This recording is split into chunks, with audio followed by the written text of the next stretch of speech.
Olá, meus amores, tudo bem com vocês? Bom, a gente hoje vai dar continuidade às nossas aulas de ciências. Hoje a tia traz para vocês um assunto novo, tá?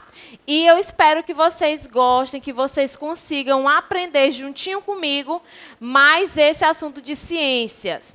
Para isso, eu quero que vocês tenham em mãos o livro de ciências de vocês, o Farias Brito. Lembrem-se que nós já estamos trabalhando com o volume 4, tá, meus amores? Na aula de hoje também nós faremos a correção das atividades que foi proposta para casa.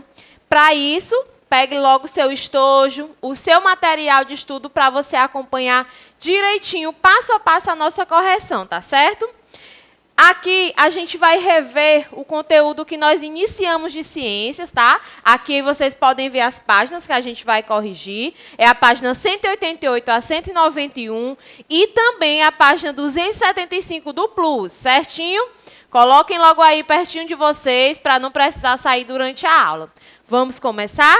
Então diz assim, ó, a primeira questão. Lá na página 188, observe os objetos indicados na sala de aula abaixo.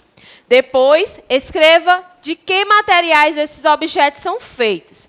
Lembram que eu falei para vocês, dei alguns exemplos de materiais que nós podemos construir objetos? Madeira, vidro, plástico, o metal, o papel, são alguns dos exemplos de materiais que nós encontramos na natureza e, a partir desses materiais, a gente produz outros objetos. Aqui na sala de aula que está sendo mostrada aqui para vocês, que tem aí também no livro, ele quer que a gente coloque o nome, né, dos objetos que estão identificados. Nós temos aqui a porta, a janela, o ventilador e também essa folha aqui. Como é que a gente vai responder? Nós vamos colocar não o nome do objeto, mas o material em que ele foi fabricado, tá bom? Aqui na porta, nós podemos colocar o quê? A porta é feita de madeira, no caso, esta porta, certo? Aqui, quando ele aponta lá para o ventilador, não a hélice do ventilador, mas essa parte de fora do ventilador, a gente pode dizer que pode ser feito de metal ou de plástico, né? O material utilizado. A janela, colocamos aqui o vidro. Aí nós temos aqui também, ó, tá apontando a régua da menina. A régua a gente pode dizer que foi utilizado o plástico.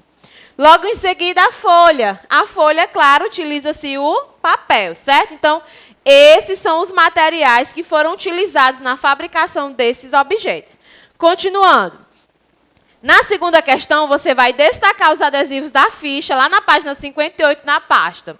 E vai colocar no quadro correto, de acordo com a sua classificação. A tia não colocou aqui igual que está o livro de vocês, mas eu trouxe os exemplos aos quais você vai utilizar aí em cada quadro que está aí no seu livro. O material encontrado na natureza, você vai colocar os adesivos correspondentes aos frutos do guaraná, a areia, a madeira e as pepitas de ouro. O material produzido pelo homem, você vai colocar os adesivos correspondentes aos recipientes de plástico, aviãozinho de papel, chaves e pote de vidro, certinho? Essa foi a segunda questão. Na terceira questão, pede que você discuta com um colega. Infelizmente, a gente não pode estar nesse momento junto com um colega. Você pode estar discutindo com o seu orientador, tá bom? A letra A pergunta, se suas roupas fossem feitas de papel em vez de tecido, o que é que você acha? Será que elas teriam a mesma qualidade? Será que elas teriam a mesma duração? Na letra B, os móveis fossem feitos de borrachas em vez de metal, será que eles também teriam a mesma qualidade? Será que durariam o tempo que dura um móvel hoje que é feito de madeira ou de metal? Então, você vai dar a sua opinião. Na letra C, as janelas, e se elas fossem feitas de tijolos em vez de vidro? Será que ia parecer uma janela? Será que a gente ia conseguir ver do outro lado se fosse uma janela feita de vidro? Então, essas alternativas você vai pensar, conversar com o seu orientador e dar a sua opinião a respeito. Na quarta questão, você vai fazer o seguinte. Escreva uma característica do material que compõe cada objeto. Use as palavras do quadro. Nós vimos também que cada objeto possui a sua característica, o que o diferencia de cada um. Nós temos um objeto que é transparente, né? Que geralmente é utilizado material vidro, que a gente pode ver através dele.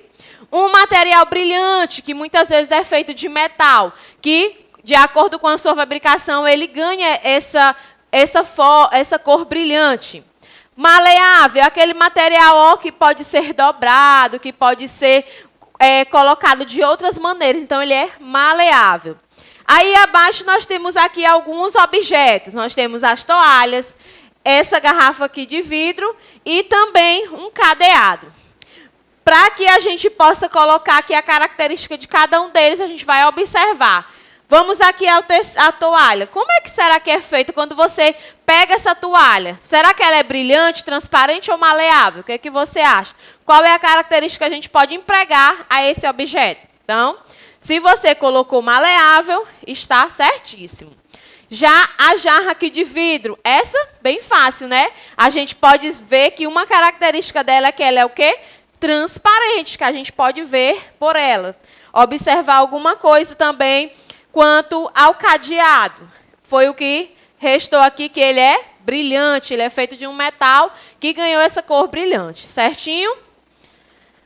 Na quinta questão, meus amores, escolha 5 objetos diferentes. Depois, complete o quadro seguindo o exemplo. Ó. Aí, no livro de vocês vão entender que você vai colocar o nome do objeto que você vai escolher. O material principal é de que ele é feito. Ele é produzido a partir de que material? E as características do material, se ele é maleável, se ele é macio, se ele é áspero, se é duro, se é resistente, se é transparente. Todos aqueles exemplos que a tia deu para vocês na aula passada. Aí aqui eu tenho um exemplo, o chinelo. O chinelo, o material principal ao qual ele é produzido, foi a borracha. E as características, tem o chinelo que é macio e também maleável, porque ele pode ser dobrado, certo? Vamos lá. Eu espero que vocês tenham conseguido fazer direitinho. Caso haja alguma dúvida, você pode retornar um pouquinho o vídeo, tá bem? Vamos aqui. Lá no Plus, tem aqui essa perguntinha. Relacione cada objeto às características do material usado na sua fabricação. Nós também aprendemos esses exemplos. Você vai colocar a enumeração de acordo com a característica e o material que está sendo utilizado aí por cada objeto, certo? Nós temos um material que aquece com facilidade, torna-se maleável e pode ser brilhante. No 2, é um material que pode ser dobrado, amassado e rasgado com facilidade. O 3, material maleável e resistente.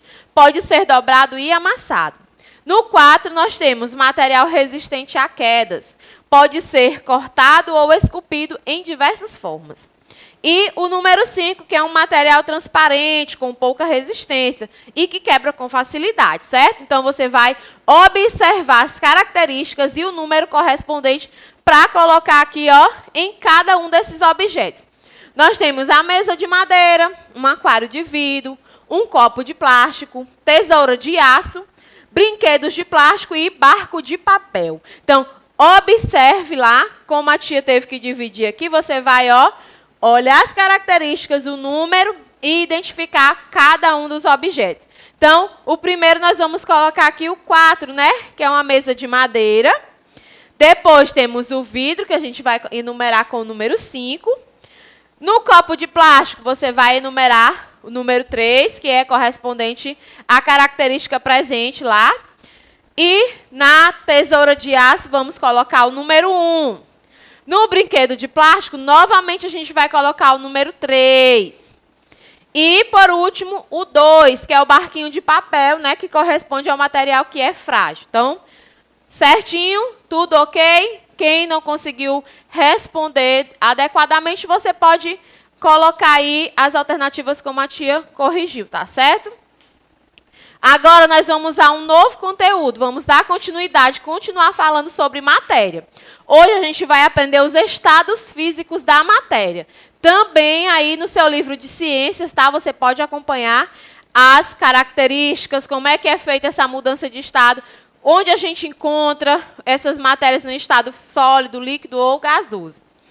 Bom, aqui a gente vai começar a acompanhar os estados físicos da matéria. Como a gente vai aprender onde encontrar, como é que a gente pode perceber e diferenciar cada um desses estados. Vamos lá. Na natureza, os materiais eles podem ser encontrados principalmente em 3 estados. São eles: o estado sólido, o estado líquido e o estado gasoso. Esses são os 3 exemplos de estados da matéria. No estado líquido, meus amores, os materiais eles não têm forma definida e se adaptam à forma do recipiente e ao volume, que é sempre o mesmo. Vou mostrar para vocês. Olha só. Eu trouxe aqui uma garrafinha com água. Eu quero que vocês observem que, como eu havia falado, no estado líquido, ela não tem forma definida. Ela se adapta à forma do recipiente em que ela é colocada. Mas o volume geralmente permanece o mesmo, dependendo do tamanho e da quantidade de água do estado líquido que você vai colocar em cada recipiente. Aí na sua casa depois você pode fazer esse teste também. Vejam bem o formato dessa garrafinha. Olha só a quantidade de água que tem nela. Quando eu despejo essa água aqui nesse copo, olha só, ela já ganha outra forma. Então, ela se adapta à forma em que ela é colocada no recipiente. Entenderam só? Ela tem agora essa forma. Quando eu transfiro ela de volta para a garrafinha, ó, ela já ganha uma outra forma. Entenderam? Então, você pode fazer essa experiência em casa com vários objetos. Aí, por que isso acontece? As partículas, elas estão separadas. E no estado líquido, elas podem se mover. Olha só, elas estão totalmente separadas. Então, elas ganham a forma do recipiente em que elas estão sendo colocadas. A água que bebemos e a que encontramos nos rios brasileiros são um exemplo de água do estado físico da matéria no estado líquido, certo? Todos os lugares a gente encontra água assim, ó, no estado líquido. A água que bebemos nos rios são exemplos do estado físico da matéria líquida, certo? Já no estado sólido, a matéria, gente, ela tem a forma definida, indeterminadamente de onde elas estão. Por exemplo, quando aqui eu coloco esse picolé, né, ele ganhou uma forma. Eu trouxe aqui alguns cubos de gelo para vocês perceberem que eles também ganharam uma forma do recipiente onde eles foram colocados. Quando tem a temperatura diminuída, ó, o estado líquido, ele se solidifica e ganha a forma onde ele foi colocado, no recipiente que ele foi colocado. Isso acontece porque uma das principais características da matéria no seu estado sólido, gente, é que ela tem um volume e a forma dela é constante. Como assim? O volume é o total, a quantidade de líquido que eu coloquei no recipiente. E ela se torna constante porque ela ganha a forma de onde ela foi colocada. As partículas, elas estão agrupadas e juntinhas, como a gente pode ver assim, ó. Por isso, ela ganha essa forma. Quando a água atinge 0 grau, ela congela e vira gelo, ó, ficando em seu estado sólido. Então, a temperatura diminui e essa água no estado líquido torna-se sólida. Nós podemos encontrar água no estado sólido nas geladeiras, nas calotas polares, na superfície dos rios e lagos e lugares extremamente frios. E também aí no freezer, né, da geladeira da sua casa. Olha só, e no estado gasoso, ela pode mudar o volume e de forma. Elas também ficam com o formato do recipiente. Vejam só, quando eu pego uma bexiga dessa e encho ó, de ar, ela ganha o formato aqui dentro ó, do ar que se estabeleceu dentro desse recipiente, certo? Aqui no caso desse vidro também, ó, quando eu abro aqui, que eu fecho, dentro dele, de certa forma, se concentra também um pouco de ar ou de vapor, dependendo do local que você esteja. Ou seja, ganhar uma forma e o volume do recipiente onde eles estão sendo colocados, certo? Mas, tia, onde é que eu acho essa água no estado de vapor, no estado gasoso? Lá na cozinha da sua casa, quando a mamãe está cozinhando, ó, não sei se dá para vocês verem direitinho, aqui é uma panela. Então, ó, o vapor que sai da panela com o aumento da temperatura, ele é a nossa água no estado de vapor, no estado gasoso, certinho?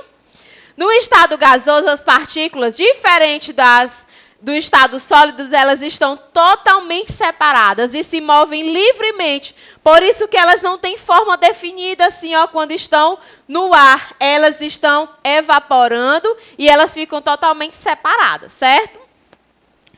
Ao aumentar muito a temperatura, a água evapora e fica no seu estado gasoso, como eu havia dito para vocês anteriormente. Quando fervemos a água para preparar alimentos, aquela fumacinha que sai da panela é a água no estado gasoso. As nuvens também são outro exemplo de estado gasoso da água. Já já a gente vai conferir direitinho como é que acontece isso, tá? Trouxe aqui para fixar um pouquinho mais para vocês. Água no estado sólido, quando acontece aqui, ó, um pouco do aumento da temperatura, ela derrete, né? Fica líquido e com um aumento maior ainda da temperatura, ela se torna um vapor e se transforma a nossa água no estado gasoso. Belezinha, gente? Hoje eu quero contar para vocês a história de um pingo de chuva. O pingo de chuva, ele passou por uma experiência, uma aventura incrível, e eu quero que vocês acompanhem essa história junto comigo, tá certo?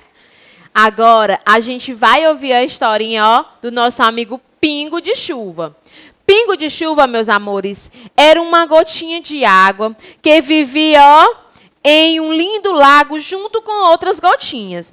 Elas formavam essas águas desse lago e ele nem imaginava o que estava para acontecer. Numa bela manhã, o sol surgiu, aquecendo todas as águas do lago.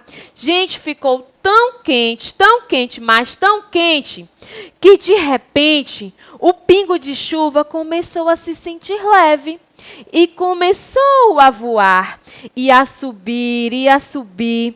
E pingo de chuva, junto com as outras gotinhas, se transformaram em águas no estado de vapor.